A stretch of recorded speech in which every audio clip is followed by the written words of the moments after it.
আল্লাহ তাআলা বলেন ওয়ানুফিখা ফিস-সূর ফাসাইকা মান ফিস-সামাওয়াতি ওয়া মান ফিল আরদ। প্রথমবার সিংহায় ফুৎকার দেওয়ার সাথে সাথে আসমান জমিন তছনছ হয়ে যাবে। শুধু তাই না, সব কিছু এক সময় ধ্বংস হয়ে যাবে, শুধুমাত্র আল্লাহ তাআলার অস্তিত্বই কেবল বাকি থাকবে। আল্লাহ তাআলা বলেন কুল্লু মান আলাইহা ফান ওয়া ইয়াবকা ওয়াজহু রাব্বিকা যুল জালালি ওয়াল ইকরাম। সুবহানাল্লাহ। শুধুমাত্র আল্লাহ তাআলার অস্তিত্বই বাকি থাকবে। প্রথম ফুৎকারে দুনিয়া তছনছ হয়ে যাবে। এরপরে আরো একটা ফুৎকার আল্লাহর আদেশে ইসরাফিল আলাইহিস সালাম দিবে। কিন্তু দুই ফুৎকারের মধ্যে নির্দিষ্ট কত বছরের ব্যবধান এটা আল্লাহই ভালো জানে। দ্বিতীয় ফুৎকার দেওয়া হবে, আল্লাহ বলেন সুম্মা নুফিখা ফীহি উখরা ফাইযা হুম কিয়ামুন ইয়ানদুরুন। দ্বিতীয় ফুৎকার দেওয়ার সাথে সাথে মানুষ যাকে যেইখানে যেভাবে দাফন করা হয়েছে, কবর দিয়ে হোক, আগুনে পুড়ায়া হোক, পানিতে ফেলায়া হোক, টুকরা টুকরা করে ফেলা হোক, গুম কইরা গহীন অরণ্যের মধ্যে মাটি চাপা দিয়ে রাখা হোক, প্রত্যেকে প্রত্যেকের জায়গা থেকে দাঁড়িয়ে যাবে। শুধু দাঁড়াবে তা নয়, তারা দাঁড়ায়া ডানে বামে তাকাইতে থাকবে।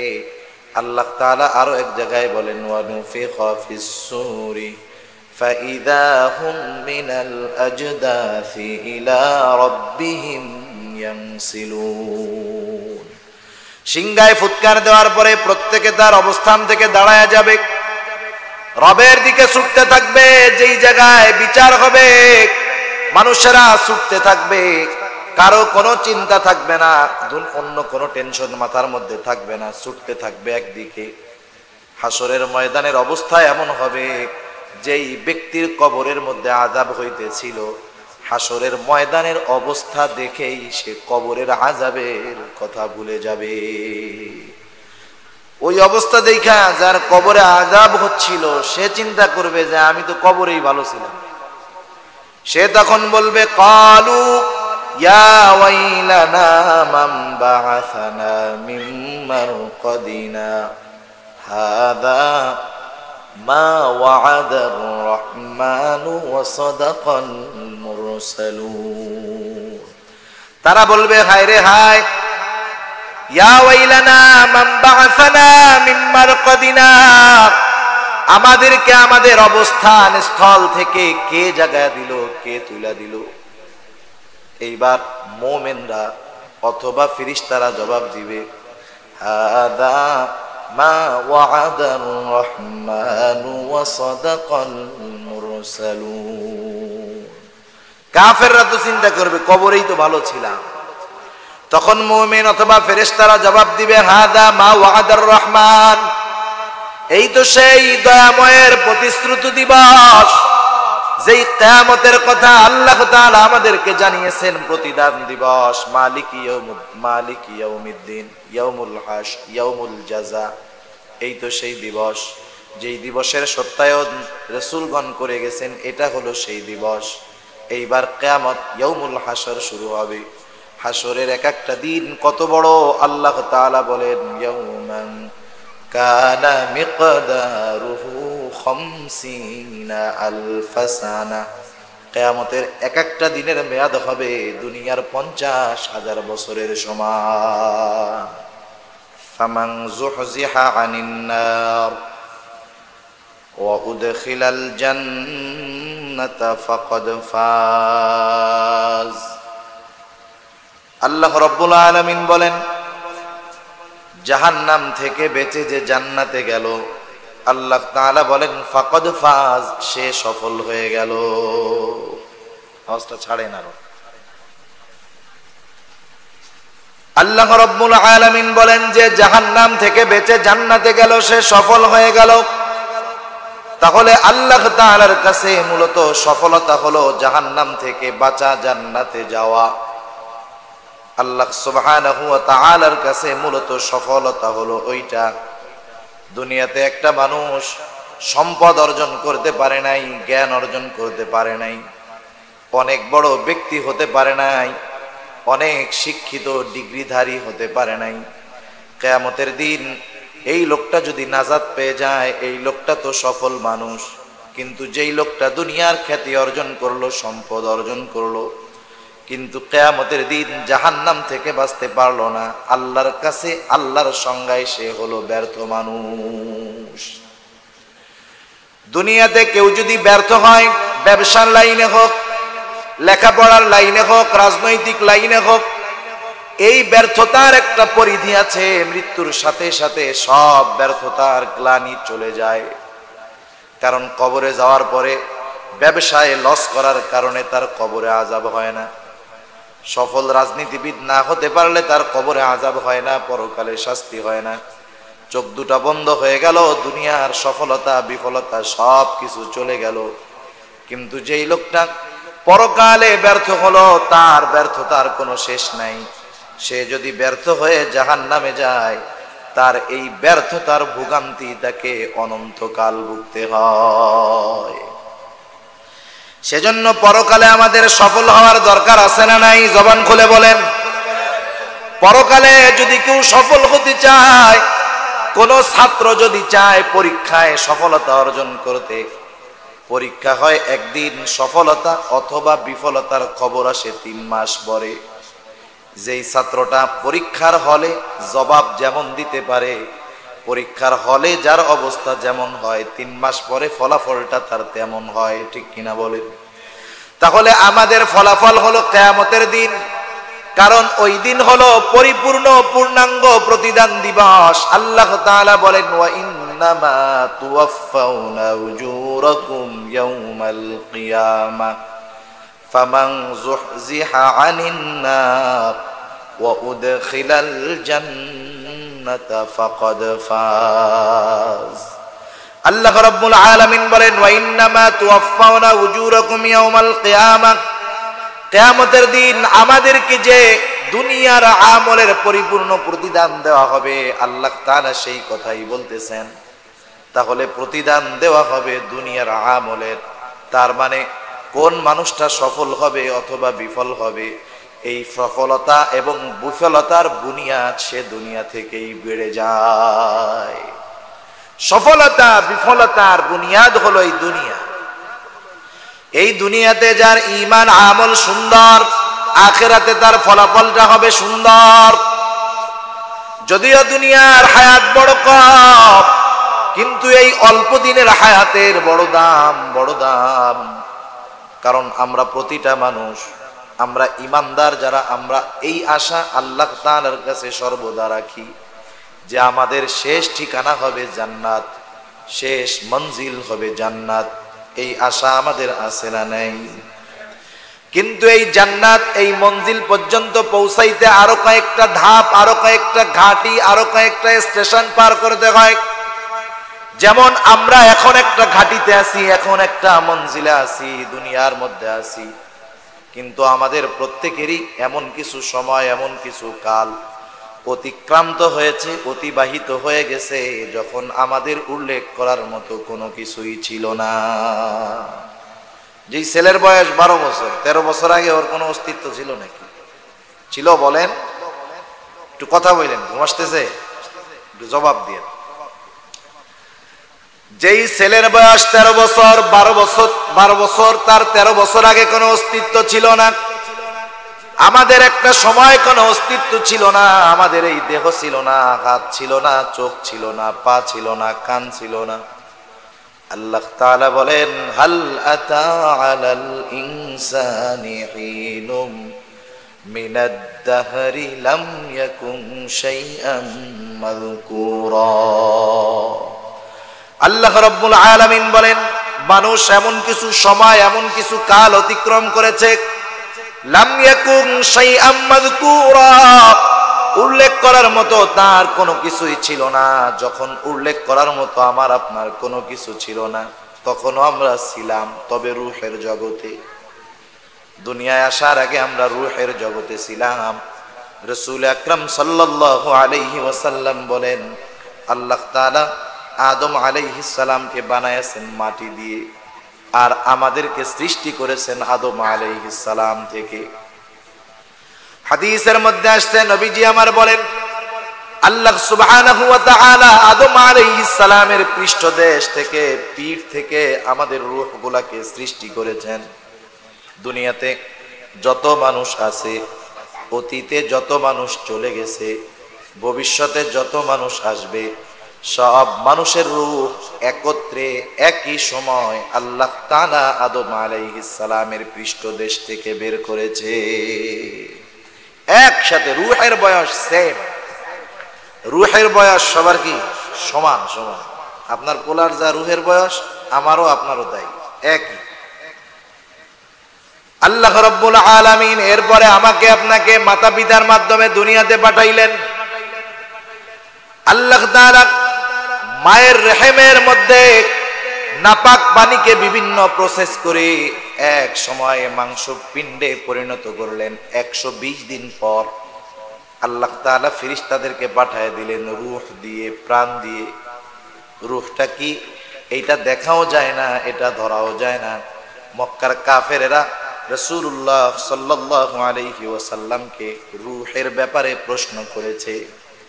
ইহুদিরা শিখায় দিছে যে প্রশ্ন করবা রূহ কি জিনিস।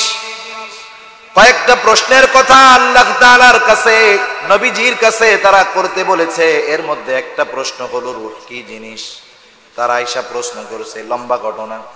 প্রশ্নের উত্তরটা হলো আল্লাহ তাআলাই বর্ণনা করেন। আল্লাহ বলেন ওয়ায়াসআলুনাকা আনির রূহ কুলির রূহু মিন আমরি রাব্বি ওয়ামা উতীতুম মিনাল ইলমি ইল্লা কলিলা।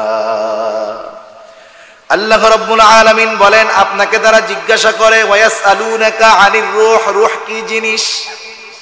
আপনি বলে দেন কুলির রূহু মিন আমরি রাব্বি, রূহ হলো আমার রবের একটা আদেশ, আমার রবের একটা অর্ডার, আমার রবের একটা ফরমান।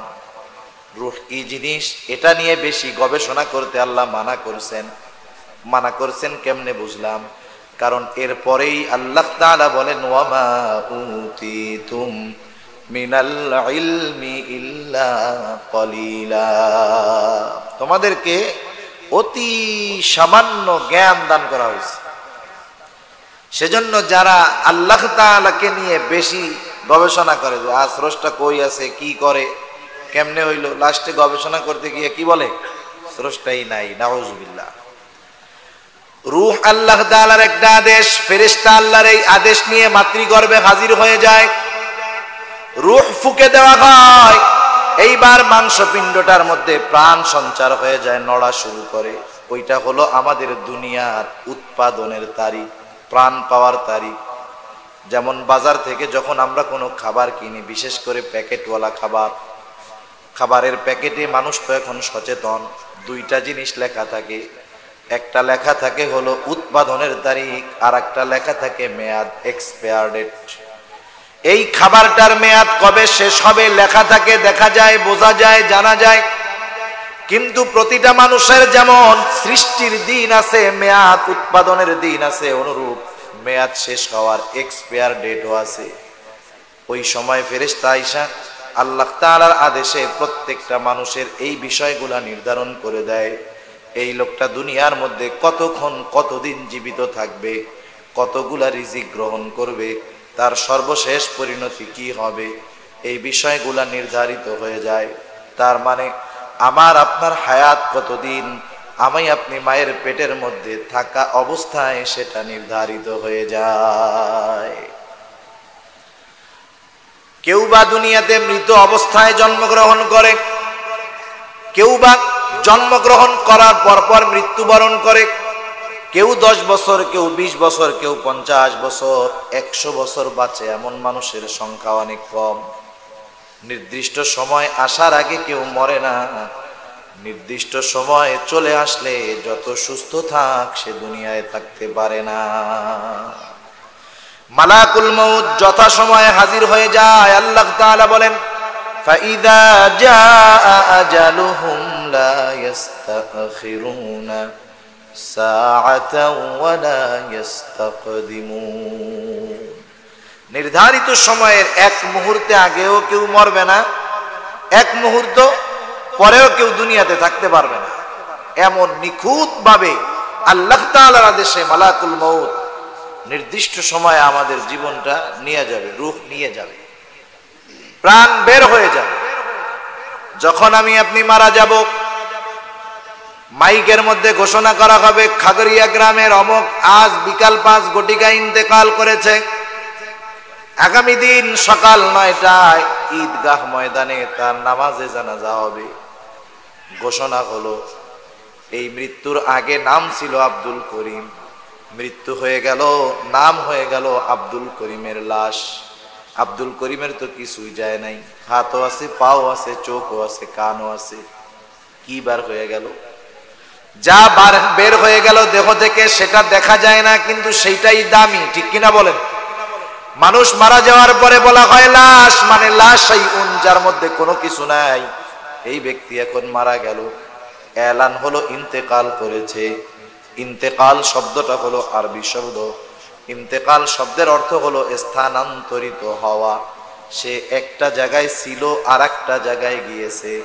তার মানে আব্দুল করিম এতকাল দুনিয়াতে ছিল, এখন আর দুনিয়া নাই, দুনিয়া থেকে সে আলমে বরজখে চলে গেছে। মৃত্যু পরবর্তী সময়, মৃত্যু থেকে নিয়ে ইয়াউমুল হাশর, হাশরের দিন পর্যন্ত এই সময়টাকে বলা হয় আলমে বরজখ, লোকচক্ষুর অন্তরালের এক জগৎ। দেখা যায় না, যা দেখা যায় না নাস্তিকরা তা বিশ্বাস করে না, আর যা দেখা যায় না এইটারে বিশ্বাস করেই আমরা ইমানদার হই, মুমিন হই, ঠিক কিনা বলেন? দেখা না যাক, কত কিছুই তো দেখা যায় না, কত কিছুই তো দেখা যায় না, এরপরেও আমরা বিশ্বাস করি। জিন আছে বিশ্বাস করি, আমার সাথে 2 জন ফেরেশতা 2 কাঁধে আছে বিশ্বাস করি। আলমে বরজখে দুনিয়ার আমলের উপরে নির্ভর করে, দুনিয়ার মধ্যে যার আমল সুন্দর, আলমে বরজখে তার জিন্দেগি সুন্দর।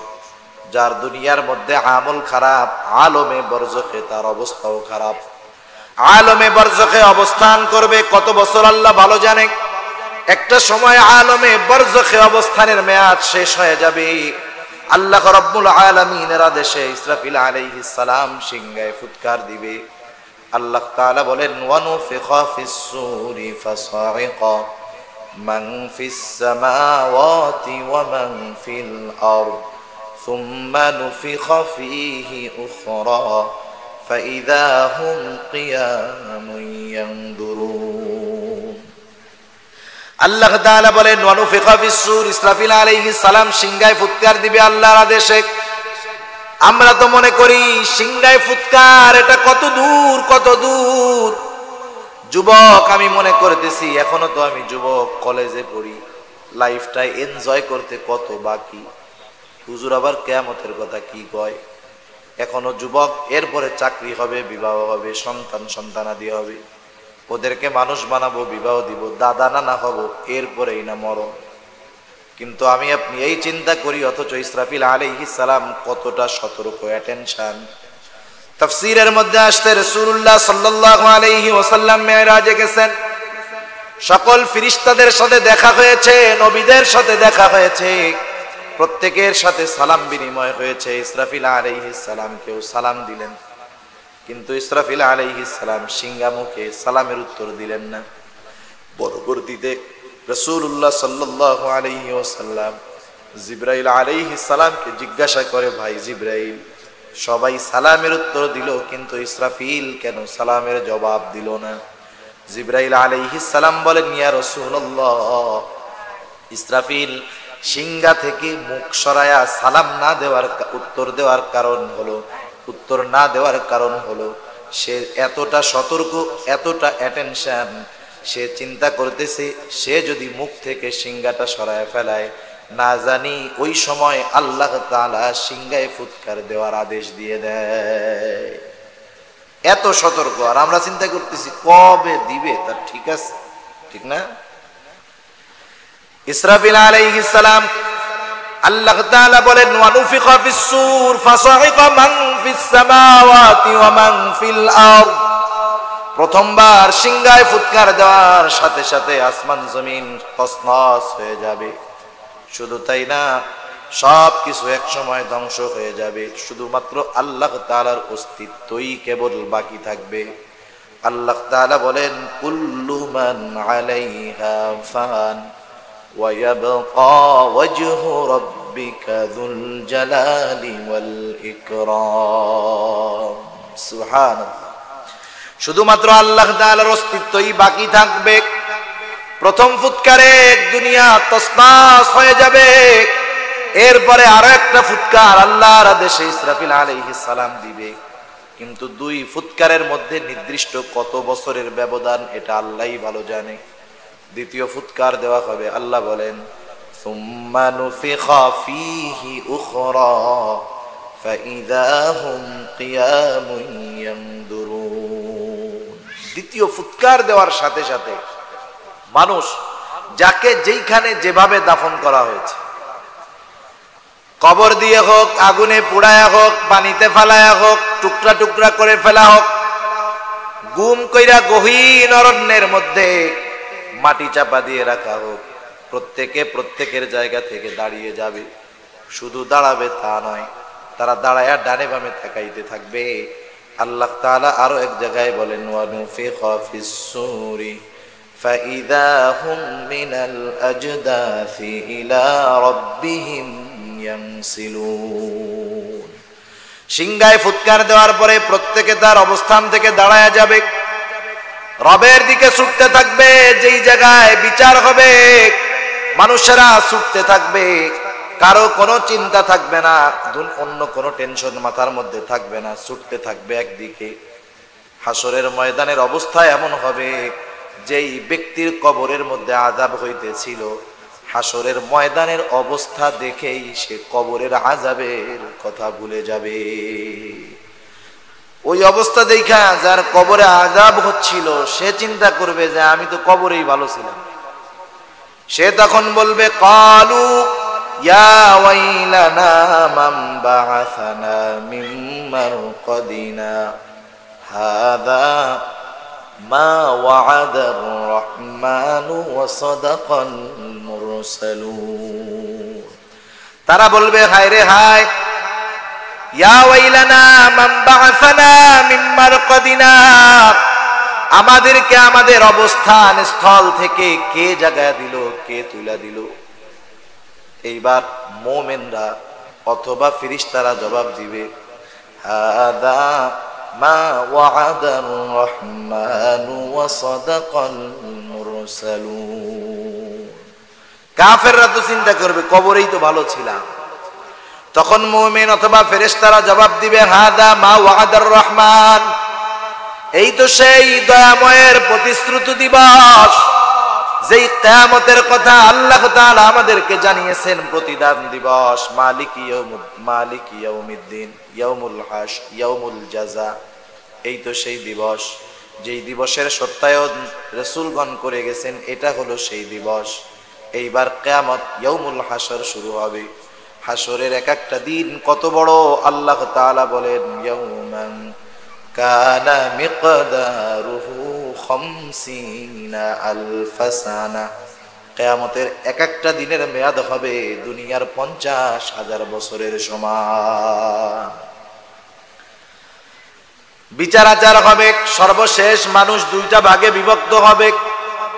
আল্লাহ তাআলা বলেন ফারিকুম ফিল জান্নাতি ওয়া ফারিকুম ফিস সাঈর। একটা দল হবে জান্নাতি, আর একটা দল হবে জাহান্নামী। জান্নাতি যারা, তারা অনন্তকাল জান্নাতে থাকবে, ওটাই তাদের শেষ মঞ্জিল। আর যারা জাহান্নামে যাবে তাদের মধ্যে দুইটা গ্রুপ হবে। একটা গ্রুপ বেঈমান, তারা অনন্তকাল জাহান্নামী। আর একটা গ্রুপ থাকবে ইমানদার তবে পাপী, দুনিয়ার মধ্যে পাপ কাজ করছে কিন্তু ঈমান নিয়ে মরতে পারছে। এই মানুষগুলা পাপের কারণে শাস্তি ভোগ করে ঈমানের কারণে একটা সময় তারাও জান্নাতে যাবে। এবার যারা জান্নাতি তারা অনন্তকালের জান্নাতি, যারা জাহান্নামী তারা অনন্তকালের জাহান্নামী। এটা হলো প্রত্যেকটা মানুষের শেষ স্টেপ, শেষ মঞ্জিল। যেই মঞ্জিলের শুরু আছে শেষ নাই, যেই মঞ্জিলের শুরু আছে শেষ নাই, অনন্তকাল চলতে থাকবে। এই যে অনন্তকালের সফলতা বিফলতা, এই সফলতা বিফলতা অর্জনের জায়গা হলো দুনিয়া, কিন্তু দুনিয়ার সময়টা সবচাইতে কম, ঠিক না? আল্লাহ রাব্বুল আলামিন সেই জন্য আমাদের প্রতি ইহসান করেছেন, দয়া করেছেন। এজন্য আল্লাহ তাআলা জানিয়ে দিয়েছেন, ও মুমিন, দুনিয়ার মধ্যে তুমি কি কাজ করলে সফল মুমিন হবা, আল্লাহ তাআলা আমাদেরকে জানায় দিয়েছেন।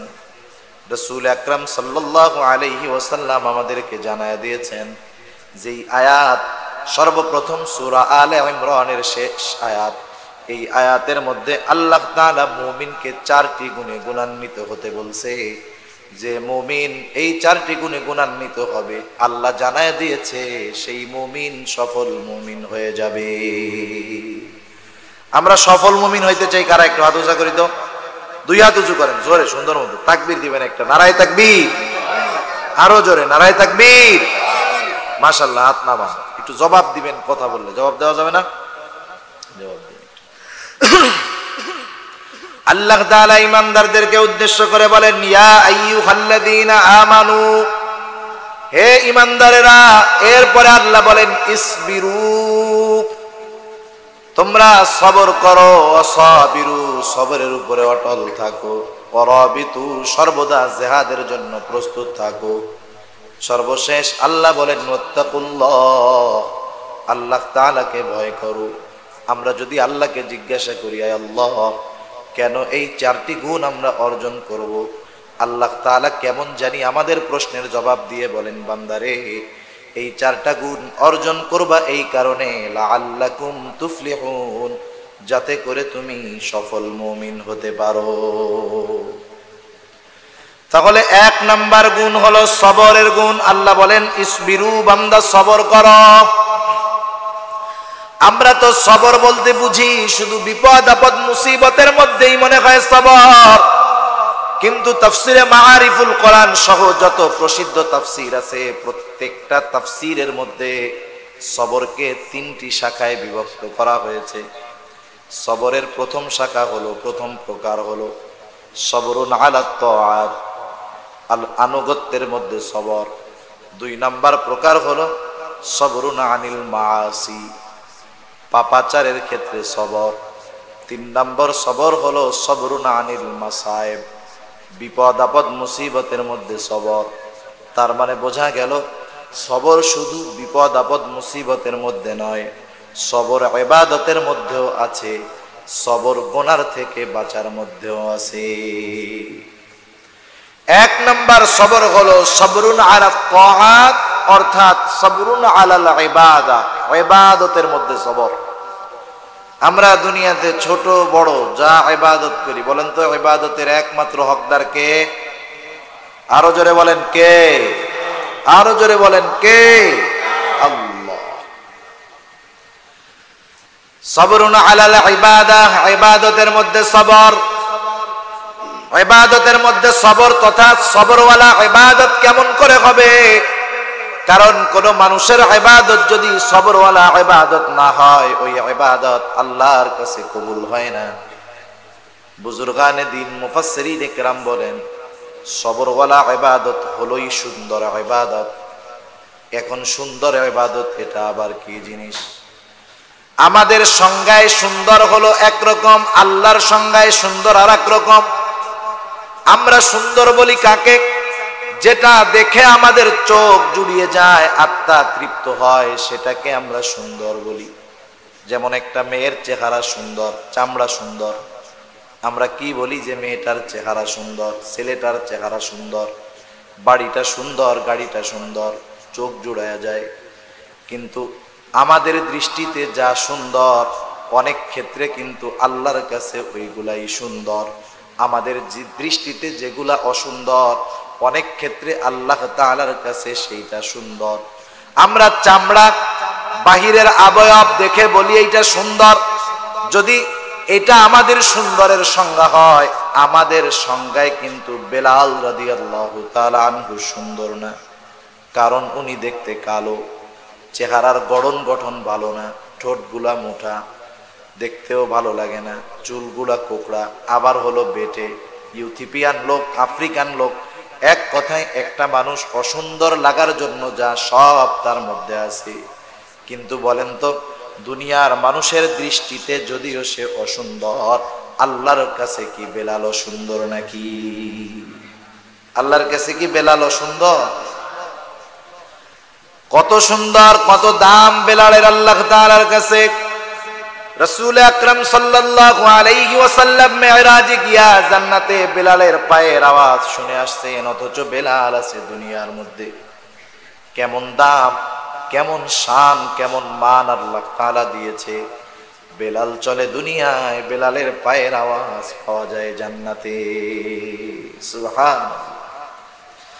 আল্লাহর সংজ্ঞায় সুন্দর হলো যার অন্তর সুন্দর, নিয়ত সুন্দর, কল্ব সুন্দর।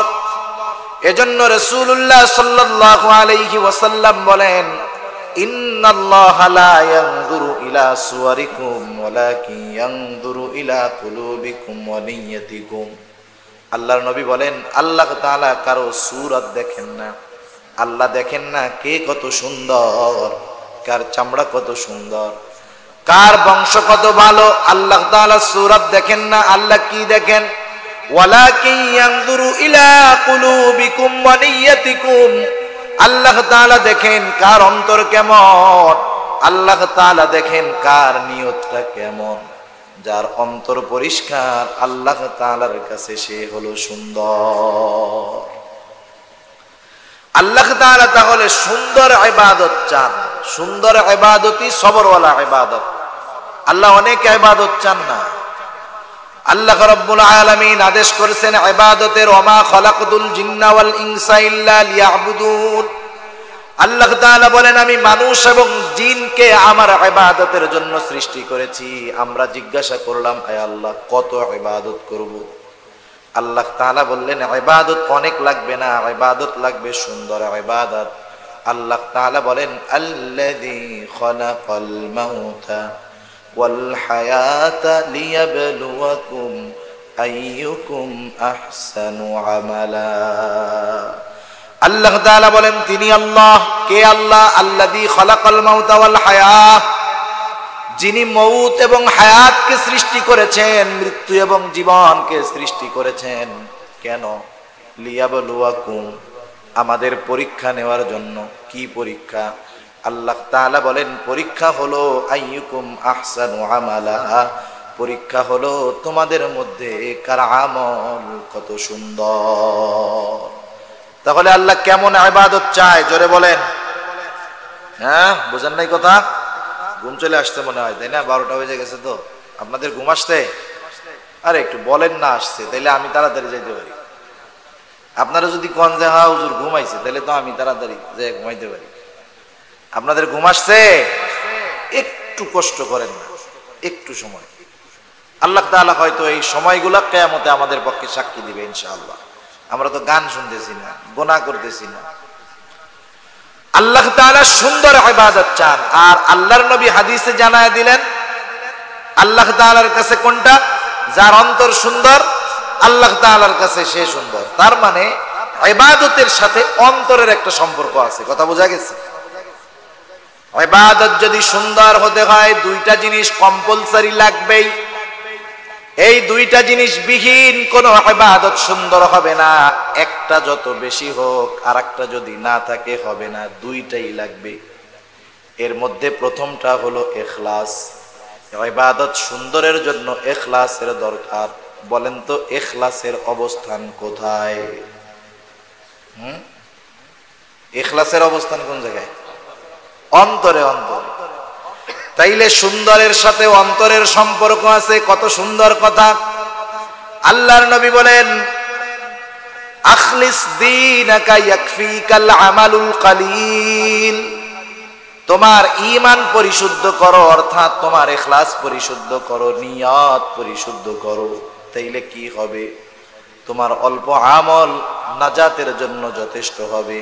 তার মানে ইখলাস যদি ঠিক থাকে, নিয়ত যদি পরিশুদ্ধ থাকে, অল্প আমল আল্লাহর কাছে গ্রহণযোগ্য হয়ে যাবে। যে আমলের মধ্যে ইখলাস নাই, ওইটা হলো জাল আমল। জাল আমল। দুনিয়াতে আমরা যত আমল করি সব আমল আল্লাহর সামনে হাজির করা হবে কিয়ামতের দিন। আমাদের আমলগুলা আল্লাহ তাআলার কুদরতি মেশিনে দিয়ে দেওয়া হবে।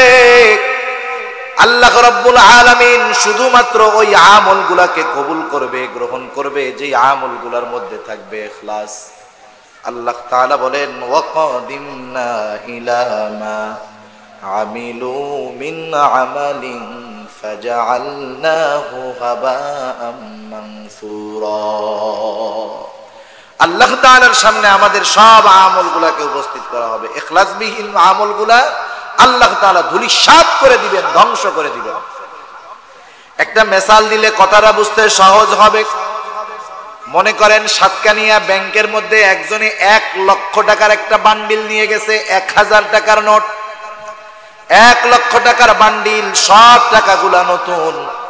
এখন তো ডিজিটাল জামানা, জাল টাকা এমন ভাবে বানায়, একজন বিচক্ষণ মানুষ যদি না হয় সে জাল টাকা বুঝতে পারে না এটা অরিজিনাল না আসল, বুঝতে পারে না।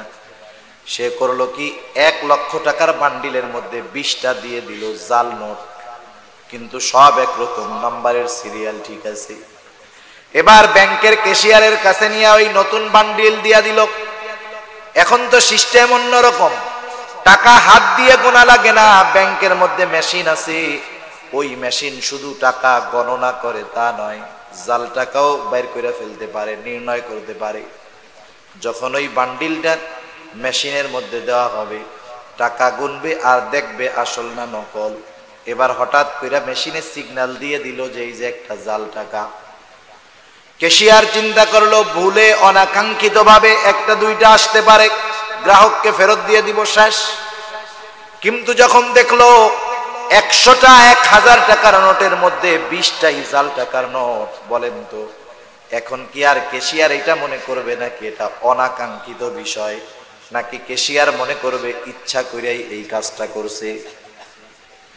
ইচ্ছা করে এই কাজটা করছে। ক্যাশিয়ার পুলিশকে ইনফর্ম করবে, পুলিশ এসে লোকটাকে আটক করবে। বলেন তো ওই যে 20টা 1000 টাকার জাল নোট, ওই জাল নোটগুলা ব্যাংক কর্তৃপক্ষ রেখে দিবে নাকি নষ্ট করে ফেলবে? কি করবে? নষ্ট করে ফেলবে। শুধু তাই না, ওই লোকটা জাল টাকা বহন করার অপরাধী হিসাবে সাব্যস্ত হবে, শাস্তি হবে। অনুরূপভাবে জাল আমল যারা করবে, আমলগুলাকে ওই টাকার মতো ধ্বংস করে দেওয়া হবে, আমলগুলাকে টাকার মতো ধ্বংস করা হবে। জাল টাকা বহনকারীকে শাস্তি যেমন দেওয়া হলো, জাল ইবাদতকারীকে অনুরূপ শাস্তি দেওয়া হবে। সেজন্য আমাদের ইবাদত সুন্দরের জন্য 1 নম্বরে দরকার ইখলাস, তো আল্লাহ তাআলার সন্তুষ্টি। আমি আমার জিন্দেগীর ছোট বড় সব আমল করব কার সন্তুষ্টির জন্য? জবান খুলে বলেন। আল্লাহ তাআলাকে দেখানোর জন্য, আল্লাহর সন্তুষ্টির জন্য করব। 2 নম্বর বিষয় হলো প্রত্যেকটা ইবাদতের মধ্যে লাগবে সুন্নাত। কারণ দুনিয়াতে এমন কোন ইবাদত নাই যে ইবাদতের মধ্যে সুন্নাত নাই। আমরা মনে করি সুন্নাত তো সুন্নাত, অনেক সময় বলেন এই সুন্নাত বাদ দে, এটা না পড়লে গুনাহ নাই, এরকম বলে না, যে সুন্নাত মাঝে মধ্যে ছাড়া যায়। কিন্তু সব সুন্নাত সুন্নাত না, কিছু সুন্নাত ফরজ আছে। যেমন পবিত্র কোরআনুল কারীমের মধ্যে আল্লাহ তাআলা নামাজের আদেশ করেছে। নামাজ হলো ইসলামের 5টি ভিত্তির দ্বিতীয় অবস্থান। ঈমান আনার পরে সবচাইতে গুরুত্বপূর্ণ ইবাদত হলো নামাজ। আল্লাহ তাআলা কোরআনুল কারীমের মধ্যে আদেশ করেছেন ওয়াকিমুস সালাহ, নামাজ কায়েমের ব্যাপারে আল্লাহ তাআলা বারবার আমাদেরকে তাগিদ দিয়েছেন। এখন নামাজ পড়তে বলছেন আল্লাহ, কিন্তু কেউ যদি চিন্তা করে আমি শুধুমাত্র কোরআন থেকে নামাজ ফজরের 2 রাকাত যেইভাবে পড়ি শুধু কোরআন থেকে বের করব, রাসূলের সুন্নাতের মধ্যে যাব না, হাদিসের মধ্যে যাব না, ওই লোকটা যদি সারা দুনিয়ার মুফাসসির সাহেবদেরকে এই দায়িত্ব দেয়, ও দুনিয়ার মুফাসসিরেরা আপনাদের দায়িত্ব হলো ফজরের 2 রাকাত সুন্নাত নামাজ পবিত্র কোরআন থেকে বের করতে হবে, কিয়ামত হয়ে যাবে, তবুও 2 রাকাত ফজরের সুন্নাতের পদ্ধতি বের করতে পারবে না। কিন্তু আল্লাহর নবী জানায়া দিলেন, শোনো আল্লাহ তাআলা নামাজের আদেশ করেছে, কিন্তু নামাজ কিভাবে পড়বা? নবী বলেন সল্লু কামা রাআইতুমুনি উসাল্লি। এই যে নামাজ আমরা যেভাবে পড়ি এটা রাসূলের সুন্নাত, কিন্তু এই সুন্নাত না ফরজ? জোরে বলেন ফরজ। তাহলে এখানে সুন্নাতবিহীন আমি নামাজই পড়তে পারবো না। কোরআনুল কারীমের মধ্যে হজের কথা আছে, যাকাতের কথা আছে। কেউ যদি হজ করতে চায় নবীর থেকে শিখতে হবে। তাহলে এই যে পদ্ধতিটা সুন্নাতটা এটা হলো ফরজ। তার মানে কিছু সুন্নাত ফরজ, ওয়াজিবের মধ্যেও আছে কিছু সুন্নাত ওয়াজিব, কিছু সুন্নাত আছে যেটা সুন্নাত, কিছু সুন্নাত আছে যেগুলা এমন বিষয় মুবাহ কাজ, ওইগুলার মধ্যেও যদি সুন্নাত পদ্ধতিতে করা হয় ওই মুবাহ কাজগুলাও আমলনামায় সওয়াব হিসাবে যোগ হয়ে যায়। দুনিয়াবি কিছু কাজ আছে যেগুলা করলেও সওয়াব নাই, না করলেও গুনাহ নাই। মনে করেন একজন লোক সে ভাতই খায় না, ভাত না খাইলে কি জীবনে একটা সগীরা গুনাহ হবে? বলেন তো, সগীরা গুনাহ হবে? জীবনেও সগীরা গুনাহ হবে না। খাইলে যে তার অনেক সওয়াব হবে বিষয়টা তাও না। তাহলে এই খাবারটা খাইলে সওয়াব নাই, না খাইলে গুনাহ নাই, কোনো সমস্যা নাই। কিন্তু এই খাবারটা খাইতে গিয়ে সে যদি সুন্নাহ পদ্ধতি অবলম্বন করে, সুন্দর মতো মাথাটা ঢাকে, সুন্নাত পদ্ধতিতে বসে, দস্তরখান বিছায়, বিসমিল্লাহ বলে খানা শুরু করে, ডান দিক দিয়ে খানা খায়, দোয়া যদি ভুলা যায় আবার দোয়াটাকে পড়ে, এইভাবে করে প্লেটটাকে ভালো মতো চেটে খায়, খানার শেষে আল্লাহর প্রশংসা করে, আলহামদুলিল্লাহ বলে, তাহলে এই যে খাবারটা ছিল খাইলে সওয়াব হইতো না, না খাইলে গুনাহ হইতো না। শুধুমাত্র সুন্নাত তরিকায় খাওয়ার কারণে এই খাওয়াটা তার আমলনামায় সওয়াব হিসাবে যোগ হয়ে যায়। সেজন্য দুনিয়ার কোনো ইবাদত নাই যেই ইবাদতের মধ্যে সুন্নাত নাই, সুন্নাতবিহীন কোনো ইবাদত নাই। কারণ আল্লাহ তাআলার আদেশ মানার মধ্যেই সুন্নাত দরকার, আল্লাহর আনুগত্যের মধ্যে সুন্নাত দরকার। আল্লাহ তাআলা আমাদেরকে আদেশ করলেন কুল আতিউল্লাহ ওয়া আতিউর রাসূল। আদেশ করা হলো আপনি বলে দেন তোমরা আল্লাহর আনুগত্য করো এবং তার রাসূলের আনুগত্য করো। আনুগত্য কার করা যায়? যাকে দেখা যায়। আমরা প্রশ্ন করলাম, আয় আল্লাহ আপনাকে দেখি নাই, তাহলে আপনার আনুগত্য কিভাবে করব? আল্লাহ তাআলা আরেক জায়গায় আমাদের প্রশ্নের জবাব দিয়ে জানিয়ে দিলেন, বান্দা মাইয়ুতিইর রাসূল ফাকাদ আতা আল্লাহ। যে রাসূলের আনুগত্য করলো, অর্থাৎ রাসূলের সুন্নাতকে মেনে চললো, সে আমি আল্লাহর আনুগত্য করলো। সুবহানাল্লাহ। তাহলে এই দুইটা জিনিস যখন আমার ইবাদতের মধ্যে চলে আসবে, ছোট হোক আর বড় হোক, এই ইবাদত হবে সুন্দর সবরওয়ালা ইবাদত। দ্বিতীয় প্রকারের সবর হলো সবরুন আনিল মাআসি, গুনার ক্ষেত্রে সবর তথা গুনার থেকে বেঁচে থাকার মধ্যে সবর। আফসোস, এমন একটা জামানা আমাদের এখন চলতেছে, একটা সময় গুনাহ করাটা কঠিন ছিল, এখন গুনার থেকে বাঁচাটা কঠিন। ঠিক কিনা বলেন? বরং এখনের অবস্থা হলো আপনি গুনার কাজ করবেন, আপনার জন্য অনুমতি সহজ। অনেক ক্ষেত্রে আপনি দ্বীনের কাজ করবেন, আপনার জন্য অনুমতি পাওয়াটা কঠিন। ঠিক কিনা? আজকে সমাজ তো এমন একটা অবস্থার দিক ধাবিত হইতেছে, গুনাহ করার জন্য একটা সময় গুনার কাছে যাওয়া লাগতো, কিন্তু এখন গুনাহ করার জন্য আর গুনার কাছে যাওয়া লাগে না, বরং মানুষেরা এখন গুনাহ পকেটে পকেটে নিয়ে ঘুরতে পারে। মোবাইলের মধ্যে গুনাহ আছে, এটা নিয়ে সুন্দর মতো নামাজ পড়তেছে। মোবাইলের মধ্যে গুনাহ আছে, কতজন না জানি এই গুনাহ পকেটে নিয়ে বাইতুল্লাহ জিয়ারত করতেছে। গুনাহ কোন জায়গায় পৌঁছায় গেছে? মানুষ যখন গুনাহ করে, পাপ করে, পাপ করতে করতে করতে করতে গুনাহ করতে করতে এমন একটা অবস্থায় সে চলে যায়, তার চরিত্র জানোয়ারের চাইতেও খারাপ হয়ে যায়, চতুষ্পদ জানোয়ারের চাইতে সে খারাপ হয়ে যায়। সমাজে যত পাপ দেখি, পরকিয়া, অবৈধ সম্পর্ক, গোনা, গান, বাদ্য, এই সবগুলা এক সময় মানুষকে চূড়ান্ত ধ্বংসের দিকে নিয়ে যায়। গোনা মানুষের মনুষ্যত্বকে নষ্ট করে দেয়, গোনা মানুষের বিবেকের দরজায় তালা লাগায় দেয়। ঠিক কিনা বলেন? এরকম অহরহ অসংখ্য ঘটনা আমাদের সামনে আছে।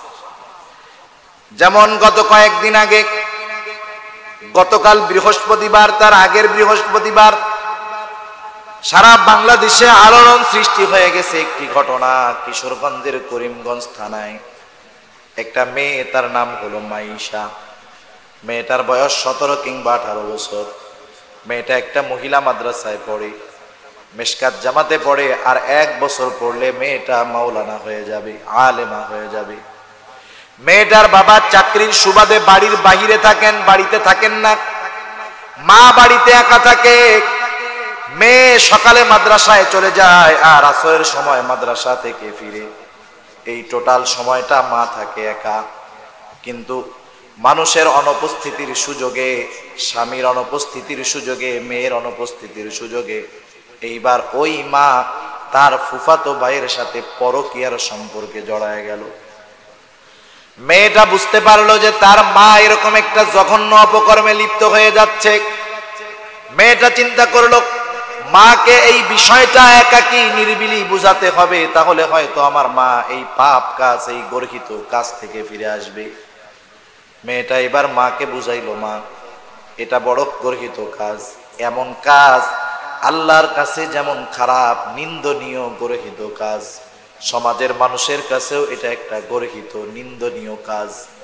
মায়ের কল্যাণে মাকে যখন মেয়ে এই কথাগুলা বলল, মায়ের ভালো চাওয়া, মায়ের কল্যাণ চাওয়া মেয়ের মৃত্যুর কারণ হয়ে দাঁড়িয়ে গেল। কারণ বিবেকের দরজায় যখন তালা মেরে দেয়, খতামাল্লাহু আলা কুলুবিহিম, অন্তরের মধ্যে যখন আল্লাহ খাতাম মাইরা দেয়, মোহর মাইরা দেয়, তখন আর কোরআনের কথা, ভালো কথা, দ্বীনের কথা তখন আর ভালো লাগে না। ঠিক কিনা বলেন? এরকম দিলের মধ্যে মোহর লাইগা গেছে এমন মানুষ সমাজে আছে না নাই বলেন তো? কতজন আছে যাদের দিলে মোহর লেগে গেছে, তারাই ইসলামকে উঠায় দিতে চায়। রাষ্ট্র ধর্ম ইসলাম তাদেরই ভালো লাগে না। যাদের দিলের মধ্যে মোহরাঙ্কিত হয়ে গেছে, তাদের এই বিসমিল্লাহ শব্দটা ভালো লাগে না। ঠিক কিনা বলেন?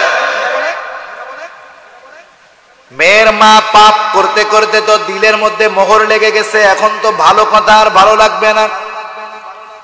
এইবার ফুফাতো ভাইয়ের সাথে দুইজনে মিলে প্ল্যানিং করলো, প্ল্যান সাজাইলো। আমাদের পরকীয়ার অন্যতম বড় বাধা হলো আমাদের এই মেয়ে, কি করবা, দুনিয়াতে আর রাখা যাবে না। দুইজনে মিলে সিদ্ধান্ত নিল, বৃহস্পতিবার মেয়েটা মাদ্রাসা থেকে আসরের পূর্ব মুহূর্তে ঘরে ফিরছে। আগের থেকেই সিদ্ধান্ত, ঘরে ঢোকার সাথে সাথে ঘরের দরজাটা আটকায় দেওয়া হলো।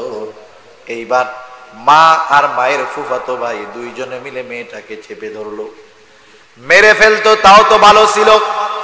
যেই মেয়েকে গর্ভধারণ করেছে ওই মহিলা নিজে সহযোগিতা করলো নিজের ফুফাতো ভাইকে, নিজের মেয়েকে ধর্ষণ করতে। মায়ের সহযোগিতায় মেয়েকে ধর্ষণ করলো মার ফুফাতো ভাই। এরপরে দুইজনে মিলে মেয়েটাকে মেরে ফেললো। চিন্তা করে দেখেন তো, একটা মা এই ধরনের কাজ সন্তানের সাথে কখন করতে পারে, যখন ওইটা কুকুরের চাইতেও নিকৃষ্ট হয়ে যায়। আরে কুকুর এইগুলার চাইতে অনেক ভালো। একদিন এক রাস্তার মধ্যে অ্যাক্সিডেন্ট করে একটা বিড়াল না কুকুর জানি মারা গেছে। হাইওয়ের মধ্যে রোড পার হতে গিয়ে বাচ্চাটা মারা গেছে। মেইন রোডের মধ্যে গাড়ি চলাচল করতেছে, বাচ্চাটা মারা গেছে, সাথে বাচ্চার মা, কুকুর টানা বিড়ালটাও আছে। গাড়ি চলতেছে, তার ওইদিকে কোনো নজর নাই।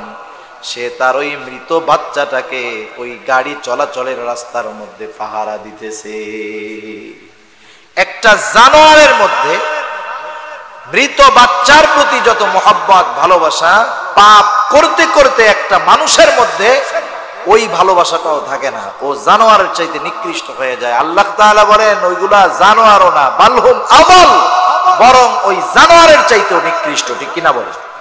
সমাজ তো আজকে দিন যাচ্ছে এমন পাপের দিকে ধাবিত হইতেছে, কত আধুনিক আধুনিক নতুন নতুন পাপ আমরা দেখতেছি। অনলাইনের বদৌলতে কত কিছু দেখতেছি।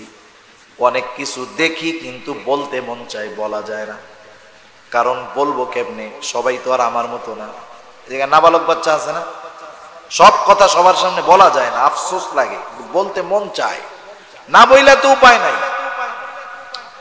যাই হোক, দিন যায়, গোনা নতুন নতুন আবির্ভাব হয়। গোনার গোনা অপরাধ প্রবণতা কমানোর জন্য অপরাধের শাস্তির মেয়াদ বাড়ানো হয়, পাওয়ার বাড়ানো হয়। যেমন গত বছর দল বেদল নির্বিশেষে সবাই আন্দোলন করলো, ধর্ষকের সর্বোচ্চ শাস্তি মৃত্যুদণ্ড কার্যকর করতে হবে। আন্দোলন সফল, ধর্ষকের সর্বোচ্চ শাস্তি, আইন পাস হলো মৃত্যুদণ্ড। এর মানে বিষয়টা কিন্তু এটা না যে ধর্ষক ধর্ষণ করেছে প্রমাণিত হলেই তাকে মৃত্যুদণ্ড দেওয়া হবে, এমনটা নয়। বরং শাস্তি কি দিবে এটা নির্ভর করে বিচারকের উপর। বিচারক যদি চায় 10 বছরের জেল দিতে পারে, বিচারক যদি চায় 20 বছরের জেল দিতে পারে, যাবজ্জীবন দিতে পারে। বিচারক চাইলে যেমন ফাঁসি দিতে পারে, বিচারক যদি মনে করে তাকে বেকসুর খালাসও দিয়ে দিতে পারে। তো যাই হোক, আগে ছিল সর্বোচ্চ শাস্তি মৃত্যুদণ্ড। আগে সর্বোচ্চ শাস্তি ছিল মৃত্যুদণ্ড আর যাবজ্জীবন, আর এখন হয়েছে সর্বোচ্চ শাস্তি মৃত্যুদণ্ড। শাস্তির মাত্রা একটু বাড়ছে না? শাস্তির মাত্রা বাড়ায়। ধর্ষণ তো আর নির্মূল হয় নাই। ধর্ষণ নির্মূল হয়েছে? এখনো সমাজে আছে, অপরাধ চলতেছে। তার মানে দুনিয়ার আইন দিয়ে ধর্ষণ অপরাধ নির্মূল করা যায় না। প্রত্যেকটা মানুষ, প্রত্যেকটা মুমিন কিছু বিষয় যদি সামনে রাখে, গুনাহ থেকে বাঁচা তার জন্য সহজ হয়ে যায়। কিছু বিষয় যদি সর্বদা আমরা খেয়ালে রাখি, সামনে রাখি, গুনাহ থেকে বাঁচা যাবে। মনে করেন একটা ছেলের ইফটিজিং করার বদ খাসলাত আছে, ইফটিজিং। ওই ছেলেটা রাস্তা দিয়ে চলতেছে, সাথে তার বাবা। এই মুহূর্তে যদি বিশ্ব সুন্দরী ওই ছেলের সামনে দিয়ে হেঁটে যায়, বলেন তো যেই ছেলের সাথে বাবা আছে সেই ছেলেটা কি তখন ওই সুন্দরীকে ইফটিজিং করবে নাকি? করবে? তখন তো ওই ছেলে হলো সুলতানুল আরেফিন, ওলিয়ে কামেল, মোরশেদে মোকাম্মেল। চোখ উঁচা করেও তাকাবে না যদি আব্বা দেখে ফেলে, এই ভয়ে। ঠিক না? এই ভয়ে চোখ উঁচা করে তাকাবে না। তাহলে গুনাহ করার অভ্যাসটা ছিল, এই গুনাহটা করে নাই কার ভয়? আব্বার ভয়, আব্বার ভয়। বন্ধু বান্ধবের সাথে সিগারেট খাইতেছে, হঠাৎ করে মসজিদের ইমাম সাহেব ওই দিকে যাচ্ছে, আসতে ভয়ে সিগারেটটা ফালায়া দিয়া ইমাম সাহেবকে বলে আসসালামু আলাইকুম। সিগারেট খাওয়া খারাপ কাজ, করলো না, বাদ দিল, ফালায়া দিল ইমামের ভয়ে। তার মানে আমরা মানুষ দেখে ফেলবে, বাবা জেনে ফেলবে, প্রতিবেশী জেনে ফেলবে, এই ভয়ে গুনাহ করি না। কিন্তু আমার আল্লাহ জানে, আমার আল্লাহ দেখে, এই চিন্তা আমি কখনো করি না। আল্লাহ দেখে, আল্লাহ জানে, এই চিন্তা যদি সর্বদা আমার মধ্যে থাকে, গুনাহ করা সহজ না কঠিন? জোরে বলেন। আল্লাহ তাআলা কেমন জানা জানে? আল্লাহ রাব্বুল আলামিন বলেন, ওয়ালাকাদ খালাকনাল ইনসানা ওয়া না'লামু মা তুওয়াসওয়িসু বিহি নাফসুহু ওয়া নাহনু আকরাবু ইলাইহি মিন হাবলিল ওয়ারিদ। আল্লাহ রাব্বুল আলামিন বলেন, ওয়ালাকাদ খালাকনাল ইনসান, আমি মানুষকে সৃষ্টি করেছি, ওয়া না'লামু মা তুওয়াসওয়িসু বিহি নাফসুহু, আল্লাহ তাআলা বলেন আমি আল্লাহ জানি তার অন্তরের মধ্যে কোন জিনিসে ওয়াসওয়াসা দেয়। অন্তরের মধ্যে কোন জিনিসে ওয়াসওয়াসা দেয়? বলেন তো, ওয়াসওয়াসা দেখা যায় নাকি? ওয়াসওয়াসা দেখা যায়? জবাব দেন না কেন? আপনাদের সমস্যা কি? আপনাদের বাড়ি কি ময়মনসিংহ? হ্যাঁ, আপনারা চট্টগ্রামের মানুষ, একটু জবাব দেন। এমন কিছু তো জিজ্ঞাসা করতেছি না। আপনারা যদি জবাব না দেন তাহলে আমার জানি কেমন কেমন লাগতেছে। কথা বুঝতেছেন না আপনারা? একটু জবাব দিলে ভালো হবে। ওয়াসওয়াসা কি দেখা যায় নাকি? দেখা যায়। আমি তো বুঝতেছি যে আপনারাই সেই দীর্ঘ সন্ধ্যা থেকে শুনতেছেন, বলতেছে অনেকজন, শুনতেছে তো একই জন। কষ্ট একটু হইতেছে, কিন্তু আর একটু সময় একটু শুনেন।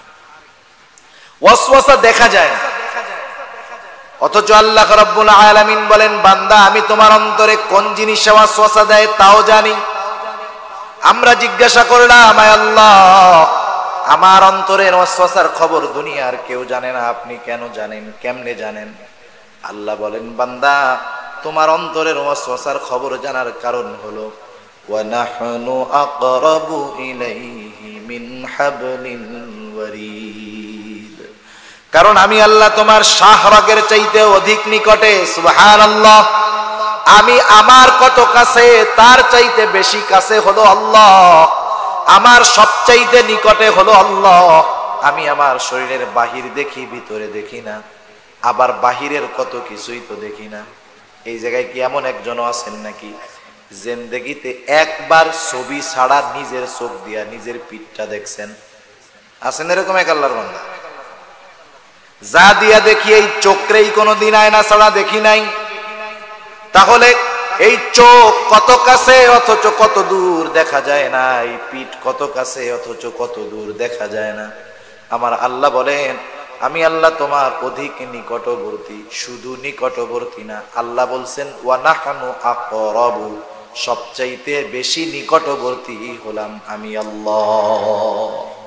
ওই আল্লাহ আমার এত নিকটে, বাপ পাশে থাকে মিয়া চোখ দিয়া তাকাও না গোনার দিক, আর ওই আল্লাহ এত নিকটে গুনাহ করো, আল্লাহ দেখা ফেলবে, লজ্জা লাগে না?